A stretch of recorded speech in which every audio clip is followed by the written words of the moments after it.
Students, good morning. आज का आपका टॉपिक है एडवर्ब टू को हटाना।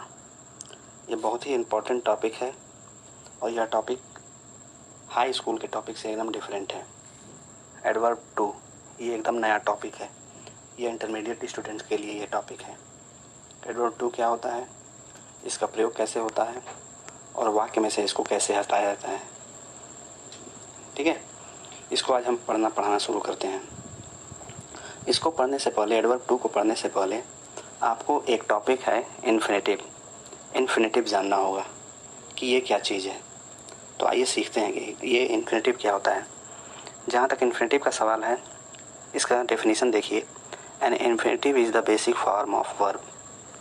अर्थात कहने का मतलब ये है, क्रिया के प्रारंभिक रूप को इन्फिनेटिव कहते हैं। किसको कहते हैं इन्फिनेटिव? प्रारंभिक रूप, बेसिक फॉर्म को इन्फिनेटिव कहते हैं। इसके बारे में आपको कोई कन्फ्यूजन नहीं होना चाहिए। इन्फिनेटिव का जहाँ तक सवाल है, यह मुख्यतः दो प्रकार का होता है, टू इन्फिनेटिव और वेयर इन्फिनेटिव। लड़के, आप इस बारे में एकदम कंफ्यूज ना होइएगा कि पढ़ा तो रहे हैं एडवर्ब टू और बता रहे हैं इन्फिनेटिव। आपको इसलिए ये बता रहे हैं कि इन्फिनेटिव के बिना एडवर्ब टू को नहीं पढ़ा जा सकता। इसको भी, इन्फिनेटिव को भी पढ़ना बहुत ही ज़रूरी है। तो हम बात ये कर रहे थे कि इन्फिनेटिव दो प्रकार का होता है, टू इन्फिनेटिव और वेयर इन्फिनेटिव। ठीक है, जहाँ तक टू इन्फिनेटिव का सवाल है, इसका डेफिनेशन देखिए। जिस क्रिया के शुरू में टू का प्रयोग होता है उसे टू इन्फिनेटिव कहते हैं। नाम से ही जाहिर है, अगर क्रिया के पहले टू का प्रयोग हुआ रहेगा तो वो क्या कहलाएगा? टू इन्फिनेटिव कहलाएगा। एग्जाम्पल देख लीजिए, to go, to come, to run, to walk, etcetera इत्यादि। गौर कीजिए, गो के पहले टू का प्रयोग है, कम के पहले टू का प्रयोग है, रन के पहले टू का प्रयोग है, वॉक के पहले टू का प्रयोग है। इसीलिए इसको टू इन्फिनेटिव कहा जाता है, क्योंकि क्रिया के प्रारंभिक रूप से पहले टू का प्रयोग होता है। ठीक है, अब हम आगे बढ़ते हैं। Bear infinitive. बेयर मीन्स होता है ओपन। बेयर मीन्स क्या होता है? ओपन। तो इसकी परिभाषा है, जिस क्रिया के पहले रूप के पहले टू का प्रयोग नहीं होता उसे बेयर इन्फिनेटिव कहते हैं। अगर टू का प्रयोग हुआ रहेगा क्रिया के पहले तो वो टू इन्फिनेटिव है, और अगर टू का प्रयोग नहीं हुआ रहेगा तो वो बेयर इन्फिनेटिव है। एग्जाम्पल देखिए, गो, कम, रन, वॉक इत्यादि। देखिए, गो के पहले टू का प्रयोग नहीं है, कम के पहले टू का प्रयोग नहीं है, रन के पहले टू का प्रयोग नहीं है, वॉक के पहले टू का प्रयोग नहीं है। इसलिए ये सब क्या है? बेयर इन्फिनेटिव है। बेयर का मतलब ही होता है ओपन। ठीक है बच्चे, अब हम आगे बढ़ते हैं एडवर्ब टू की तरफ कि एडवर्ब टू होता क्या चीज़ है, ये किसका नाम है। ये एक नया टॉपिक है, आप इसके बारे में कंफ्यूज मत होइएगा। एकदम नया टॉपिक है, समझ जाएंगे, कोई दिक्कत नहीं आएगी। आज हम लोग पढ़ेंगे एडवर्ब टू का प्रयोग। क्या पढ़ेंगे? एडवर्ब टू का प्रयोग। तो देखिए बच्चे, टू का अर्थ होता है अति। क्या अर्थ होता है? अति। वाक्य में इसका प्रयोग दो प्रकार से होता है। कितने प्रकार से होता है? दो प्रकार से, टू इन्फिनेटिव के बिना और टू इन्फिनेटिव के साथ। ठीक है, देखिए टू इन्फिनेटिव का नाम आ गया। अगर वहाँ पर मैंने आपको बताया नहीं होता टू इन्फिनेटिव, तो यहाँ पर आपको कन्फ्यूजन हुआ होता। देखिए इसके बारे में, टू इन्फिनेटिव के बिना एडवर्ब टू का प्रयोग कैसे होता है। हाँ, तो देखिए इसको, जिस वाक्य में एडवर्ब टू का प्रयोग टू इन्फिनेटिव के बिना होता है वह सकारात्मक अर्थ देता है। कैसा अर्थ देता है? सकारात्मक। सकारात्मक मतलब अफर्मेटिव। कैसा अर्थ देता है? अफर्मेटिव अर्थ देता है। एग्जाम्पल देख लीजिए, ही इज़ टू वीक, कहने का मतलब है वो अति कमज़ोर है। आई एम टू ऑनेस्ट, मैं अति ईमानदार हूँ। इन दोनों वाक्यों में टू इन्फिनेटिव का प्रयोग नहीं हुआ है और ये कैसा अर्थ दे रहा है? अफर्मेटिव अर्थ दे रहा है, सकारात्मक अर्थ दे रहा है। ठीक है बच्चे, अब हम आगे बढ़ते हैं टू इन्फिनेटिव के साथ एडवर्ब टू का प्रयोग। ऊपर जो बताए थे टू इन्फिनेटिव के बिना बताए थे, अब क्या बताएंगे?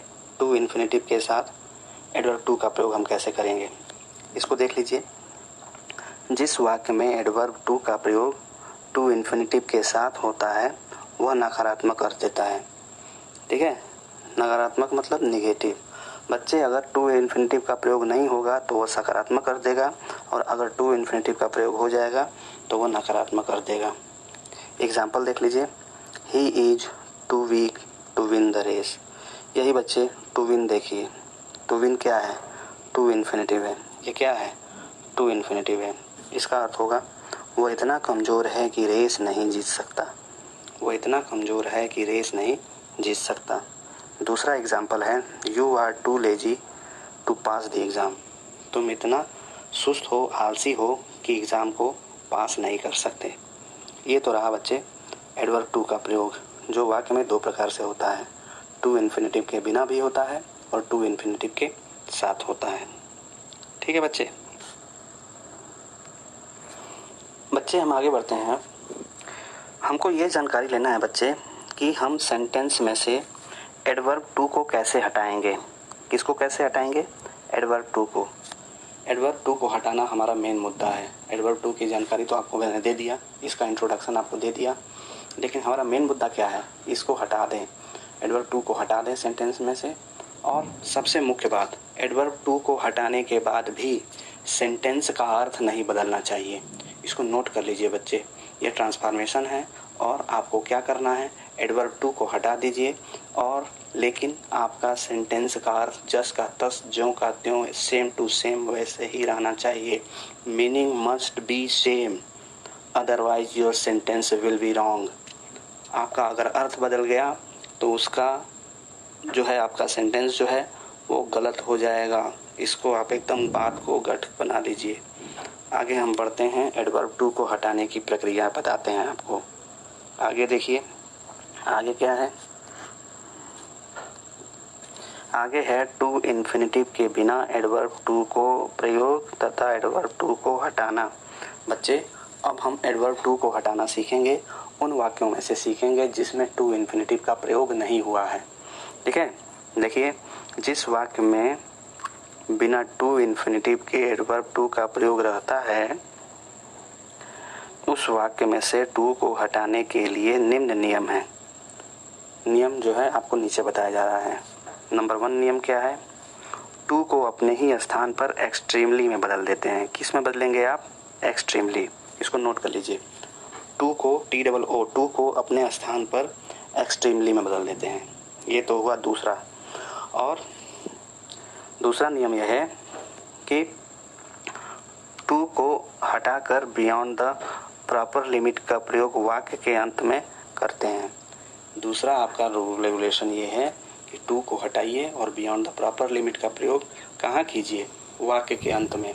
अगर आप एक्सट्रीमली लगाते हैं बच्चे, तो जहाँ पर एडवर्ब टू है वहीं पर एक्सट्रीमली लगाएंगे, किंतु जब आप बियॉन्ड द प्रॉपर लिमिट लगाएंगे तो उसका प्रयोग सेंटेंस के एकदम लास्ट में करेंगे। लेकिन आपको ये बता दें कि एक्सट्रीमली या बियॉन्ड द प्रॉपर लिमिट का प्रयोग दोनों में से एक ही का प्रयोग कीजिएगा, दोनों का प्रयोग एक साथ मत कर दीजिएगा, नहीं तो बहुत बड़ी समस्या उत्पन्न हो जाएगी।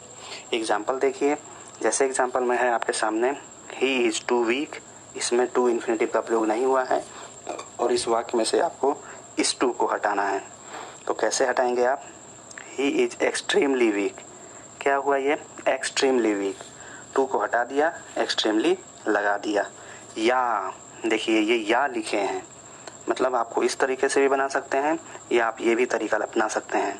कैसे बनेगा दूसरा तरीके से, he is weak beyond the proper limit. गौर कीजिए बच्चे कि बियॉन्ड द प्रॉपर लिमिट का प्रयोग मैंने कहाँ किया है, वाक्य के अंत में किया है, समझे। और एक्सट्रीमली का प्रयोग कहाँ किया है, एक्सट्रीमली का प्रयोग वहीं किया है जहाँ पर एडवर्ब टू का प्रयोग था।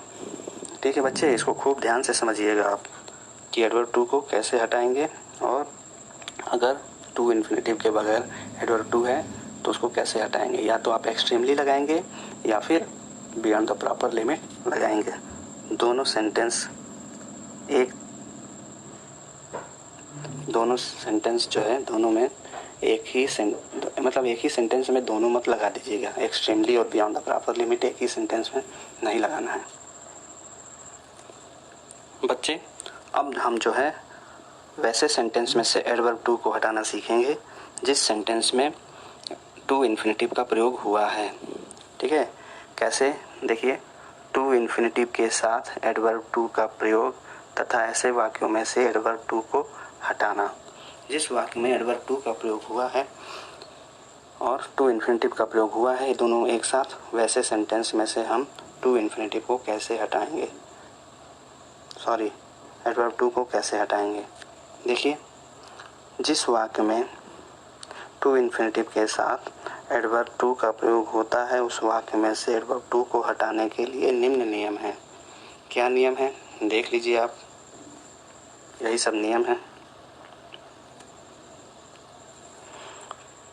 नंबर 1, टू को अपने ही स्थान पर सो में बदल देते हैं। किस में बदलेंगे, टू को अपने ही स्थान पर सो में बदल देते हैं। फिर क्या करते हैं, सो के बाद एडजेक्टिव लगा देते हैं। सो के बाद आप क्या लगाएंगे, एडजेक्टिव लगाएंगे, दूसरा नियम। तीसरा नियम है, एडजेक्टिव के बाद डैट लगा देते हैं। एडजेक्टिव के बाद क्या लगाएंगे, डैट लगाएंगे। डैट के बाद कर्ता का प्रोनाउन फॉर्म लिख देते हैं। डैट के बाद कर्ता का प्रोनाउन फॉर्म लिख देते हैं। देखिए बच्चे, जिस वाक्य में टू इन्फिनेटिव का प्रयोग नहीं था वो तो बहुत आसान था, या तो एक्सट्रीमली लगा दो या फिर बियॉन्ड द प्रॉपर लिमिट लगा दो। लेकिन जिस वाक्य में टू इन्फिनेटिव का प्रयोग हो गया है, उस वाक्य में से एडवर्ब टू को हटाने के लिए बड़े नियम लगाने पड़ते हैं। दैट के बाद आपको कर्ता का प्रोनाउन फॉर्म लिख देना पड़ेगा। प्रोनाउन के बाद कैन नॉट अथवा कुड नॉट का प्रयोग करके मुख्य क्रिया का पहला रूप लगाते हैं। जो बच्चे प्रोनाउन सही लिख देता है वो जान जाइए एडवर्ब टू को हटाने के प्रोसेस का 90% काम बहुत बेहतर ढंग से कर देता है। बच्चे गलती कहाँ करते हैं, डैट के बाद वो प्रोनाउन नहीं लिख पाते हैं, यही उनसे गलती हो पाती है। तो आप ऐसी गलती से बचिएगा। हम आपको एग्जांपल देते हैं, देखिए जैसे example, he is too weak to walk, वह चलने के लिए अति कमज़ोर है। इसमें से एडवर्ब टू कैसे हटेगा, he is so weak that he can not walk. Too को अपने स्थान पर सो में बदले, वीक एडजेक्टिव है, एडजेक्टिव लगाएं, फिर दैट लगाएं, और इस सेंटेंस में ही आपका प्रोनाउन है तो ही लगा दिए हमने। और ये सेंटेंस प्रेजेंट टेंस का है, इसलिए मैंने यहाँ कुड कैन नॉट लगाया।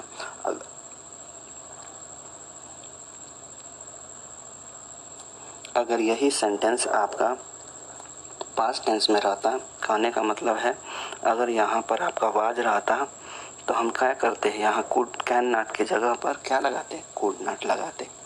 दूसरा एग्जांपल देखिए, दूसरा एग्जांपल है the news was too good to be true. अब इसको देखिए ये कैसे बदलेगा, इसमें से एडवर्ब टू कैसे हटेगा। The news was so good, too को हटाए सो लगाए, गुड एडजेक्टिव, एडजेक्टिव लगा दिए, दैट लगा दिए, इट, इसमें न क्या है, न्यूज ही क्या है, आपका प्रोनाउन है, तो इसके लिए न्यूज के लिए प्रोनाउन कौन सा लगेगा, इट लगेगा, तो मैंने इट लगा दिया। ठीक है, और it could not be true, ये पास्ट टेंस में था, वाज था, इसलिए मैंने क्या लगाया, कुड लगाया। नेक्स्ट सेंटेंस देखिए, the tree is too high for me to climb. जरा गौर कीजिएगा, the tree is so high for me that I, गौर कीजिए ऊपर वाले सेंटेंस में मी ऑफ सब्जेक्ट है। लड़के भ्रमित हो जाते हैं कि इसमें ट्री ही सब्जेक्ट है, ट्री सब्जेक्ट नहीं है, ट्री ऑब्जेक्ट है, इसलिए मैंने आई लगाया। और ऊपर वाले सेंटेंस जो है प्रेजेंट टेंस में है, इसलिए मैंने कैन नॉट लगाया, क्लाइंब इट। समझ में आया सेंटेंस, इसको बच्चे आप लोग बहुत मन से पढ़ लीजिएगा। थैंक यू बच्चे, बेस्ट ऑफ लक।